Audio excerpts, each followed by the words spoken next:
दोस्तों, क्या आप जानते हैं कि हमारी धरती पर जीवों की लगभग 8.7 मिलियन स्पीसीज मौजूद है, जिनमें से वैज्ञानिकों के अनुसार हमारी पृथ्वी पर करीब 1 लाख से भी ज्यादा जहरीले जानवरों की प्रजाति है, जिनमें रेप्टाइल्स, इंसेक्ट्स, स्नेक्स, फ्रॉग जैसे हजारों जानवरों की स्पीसीज मौजूद है। और न केवल जानवर बल्कि कुछ पौधे भी ऐसे हैं जिनमें भी जहर पाया जाता है। लेकिन इन पौधों के बारे में तो हम आसानी से समझ पाते हैं कि ये अपने बचाव के लिए ही जहरीले हो जाते हैं, ताकि कोई जानवर इन्हें हानि ना पहुंचा सके, क्योंकि ये हमारी तरह चल नहीं पाते हैं। लेकिन क्या आपने कभी सोचा है कि आखिर ऐसा क्यों कि कुछ जानवर भी जहरीले होते हैं? आखिर उन जानवरों के शरीर में ये जहर कहां से आया और क्या ये जहर उन्हें नुकसान नहीं पहुंचाता? तो आज हम इन्हीं सवालों का जवाब जानने का प्रयास करेंगे। तो चलिए शुरू करते हैं आज की इंटरेस्टिंग वीडियो। हेलो नमस्कार दोस्तों, मैं हूं आपका दोस्त सुरेश सांचोरी और आप देख रहे हैं रहस्य टेलीविजन यूट्यूब चैनल। हमारी प्रकृति में मौजूद सभी जानवरों के जीवन की शुरुआत से ही कुछ क्षमताएं उनके सर्वाइवल के लिए प्रकृति उन्हें देती है, ताकि वह दूसरे शिकारी जानवरों से अपनी रक्षा कर सके।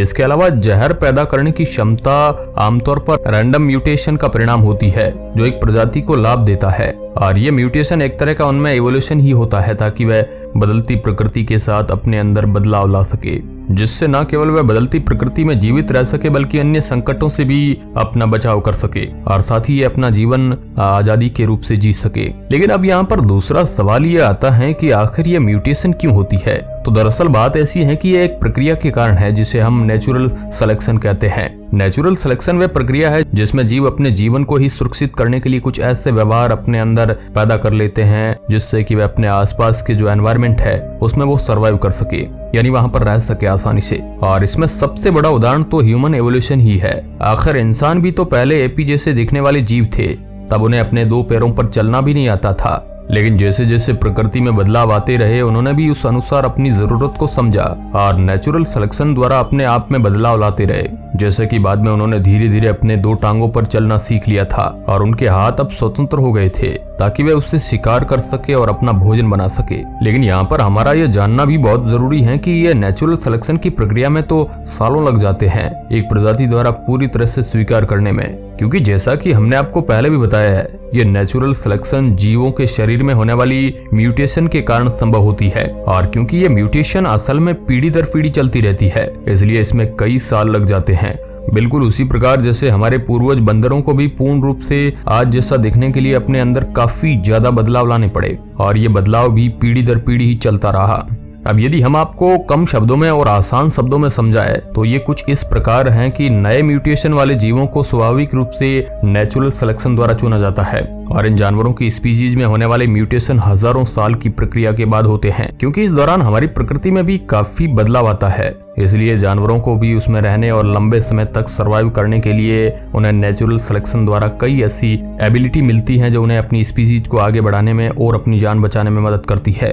इस कारण से जानवर कभी कभी एक ही प्रकार की क्षमता को स्वतंत्र रूप से इवोल्व कर सकते हैं, फिर चाहे वह एक दूसरे से दूर ही क्यों ना हो, क्योंकि वह भी समान वातावरण का ही हिस्सा होते हैं। इस घटना को कन्वर्जेंट एवोल्यूशन कहा जाता है, और कुछ जानवरों का जहरीला बन जाना इसी हजारों साल में चले एवोल्यूशन के कारण हुआ है। और जैसा कि हमने शुरुआत में पौधों की बात करी थी, उनमें भी यह जहर इसी म्यूटेशन के कारण आता है। अब आप विज्ञान की भाषा में ये समझ ही गए होंगे कि आखिर कुछ जानवर जहरीले क्यों होते हैं। लेकिन क्या आप पॉइजनस और वेनोमस के बीच का अंतर जानते हैं? यदि हमारे शरीर में किसी चीज को खाने में छूने से या फिर सूंघने से जहर जाता है, तब उसे पॉइजनस कहा जाता है।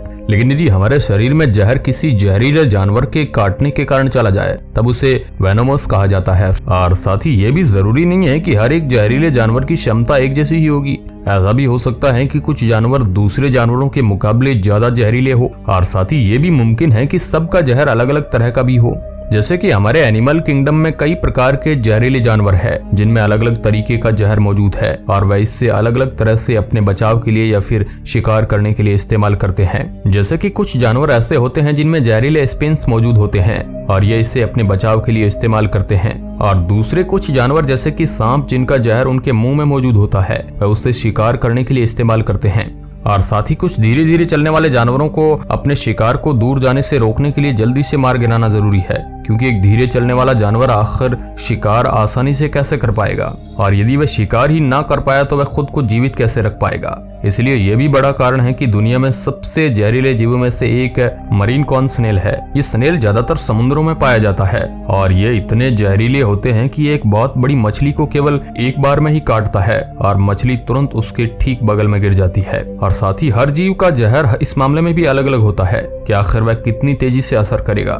जैसे कि इस मरीन कॉर्न स्नेल के जहर की बात की जाए तो हमने अभी देखा कि जब वह एक बड़ी मछली को काटता है तो वह मछली तुरंत ही गिर जाती है। ऐसा इसलिए क्योंकि इसका विष असर बहुत ही तेजी से करता है। लेकिन यदि कोई रैटल स्नेक किसी इंसान को काट ले तो उस इंसान को नुकसान तो जरूर ही पहुंचेगा, लेकिन उस जहर का असर धीरे धीरे होगा, यानी कि उस इंसान की जान बचाई जा सकती है यदि वह सही समय पर अपना इलाज करवा ले तो।